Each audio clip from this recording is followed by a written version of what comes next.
Assalamualaikum warahmatullahi wabarakatuh. Kami dari kelompok 6 yang beranggotakan yakni yang pertama Saudari Alimatus, kemudian yang kedua Muhammad Ali Rusdan, dan yang terakhir Saudari Ririn. Di sini kami akan mempresentasikan mengenai lembaga legislatif. Mohon untuk disimak videonya. Terima kasih. Assalamualaikum warahmatullahi wabarakatuh. Saya di sini akan menjelaskan sedikit mengenai lembaga legislatif. Dalam sistem pemerintahan di Indonesia, dikenal dengan teori yang menerapkan pembagian kekuasaan pemerintah negara menjadi 3 jenis kekuasaan, yaitu kekuasaan legislatif, eksekutif, dan juga yudikatif. Kemudian, teori ini dikenal dengan nama teori trias politika. Lembaga legislatif merupakan cerminan kedaulatan rakyat, yang berarti bahwa legislatif merupakan lembaga perwakilan rakyat sebagai perantara rakyat dalam hal penyaluran aspirasi yang pada akhirnya nanti bertujuan untuk mewujudkan segala kepentingan rakyat. Badan legislatif di Indonesia atau Representative Bodies adalah struktur politik yang mewakili rakyat atau masyarakat Indonesia dalam menyusun undang-undang serta melakukan pengawasan atas implementasi undang-undang oleh badan eksekutif, di mana para anggotanya dipilih melalui pemilihan umum. Pada lembaga legislatif terdiri dari 3 lembaga, yaitu MPR, DPR, dan DPD yang memiliki tugas dan wewenang yang berbeda-beda. Legislatif dikenal dengan beberapa nama, yaitu Parlemen, Kongres, dan Asambli Nasional. Dalam sistem parlemen, legislatif adalah badan tertinggi dan menunjuk eksekutif dalam sistem presidensial. Legislatif adalah cabang pemerintahan yang sama dan bebas dari eksekutif. Di negara Indonesia, lembaga legislatif lebih dikenal dengan nama Dewan Perwakilan Rakyat atau DPR. Merupakan lembaga perwakilan rakyat yang berkedudukan sebagai lembaga negara. DPR merupakan salah satu lembaga tinggi negara yang sangat penting di Indonesia. Di samping perangkat kenegaraan lain yang melaksanakan sistem demokrasi, kedudukan DPR dalam sistem penyelenggaraan kekuasaan negara mengalami perubahan yang signifikan sejak amandemen keempat Undang-Undang 1945. DPR merupakan lembaga tinggi negara yang bertugas menjalankan fungsi legislasi, fungsi anggaran, dan juga fungsi pengawasan. Kemudian mengenai tugas dan fungsi lembaga legislatif.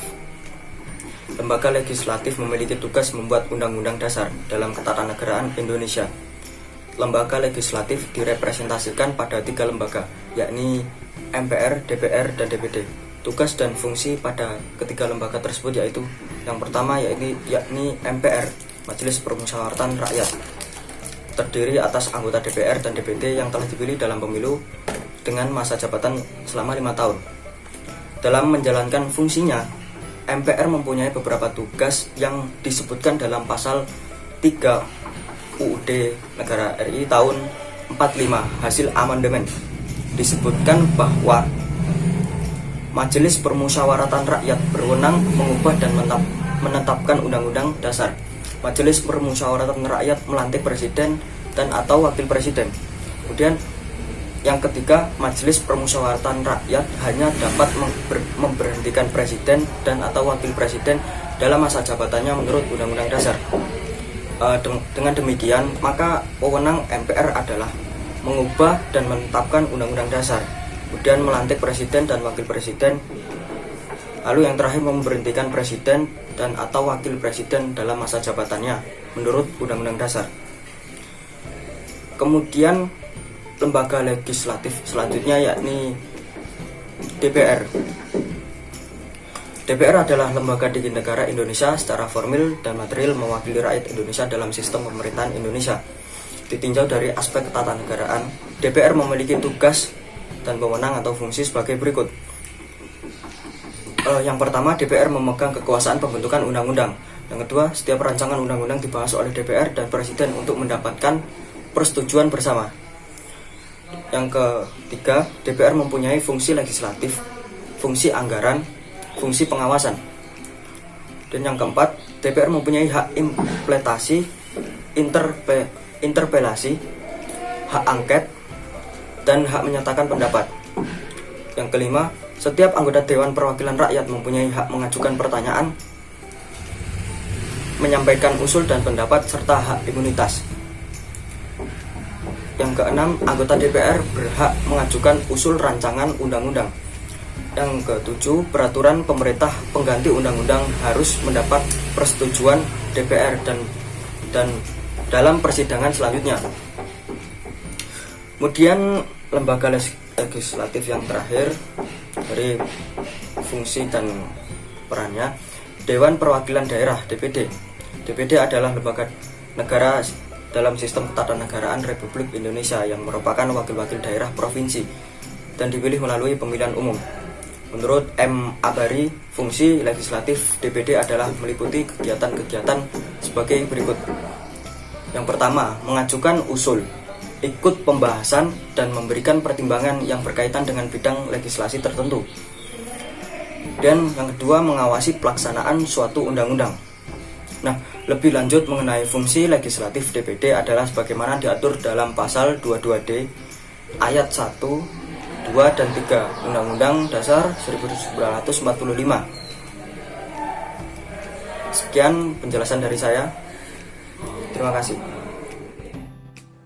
Yang terakhir, pelaksanaan kewenangan MPR, DPR, dan DPD berdasarkan Undang-Undang Nomor 17 Tahun 2014 tentang MPR, DPR, DPD, dan DPRD atau disebut juga Undang-Undang MD3. Yang pertama, kewenangan MPR.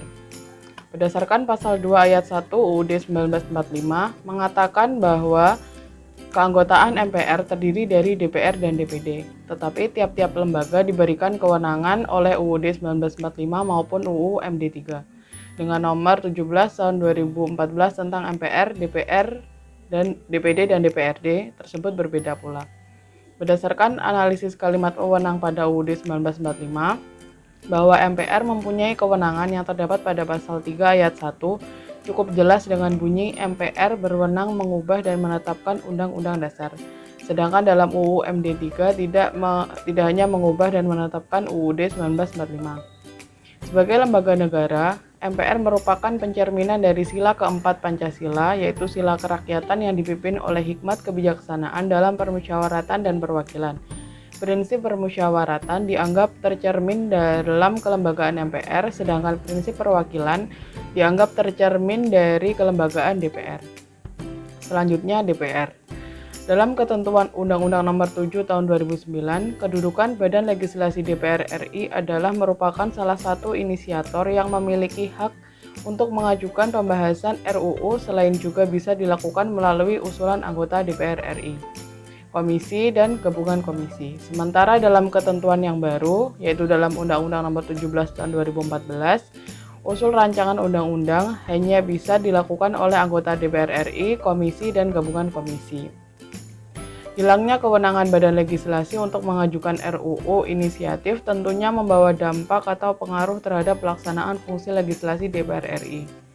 Implikasi tersebut nampak pada rendahnya pencapaian target legislasi pada tahun pertama DPR RI periode 2014 sampai 2019.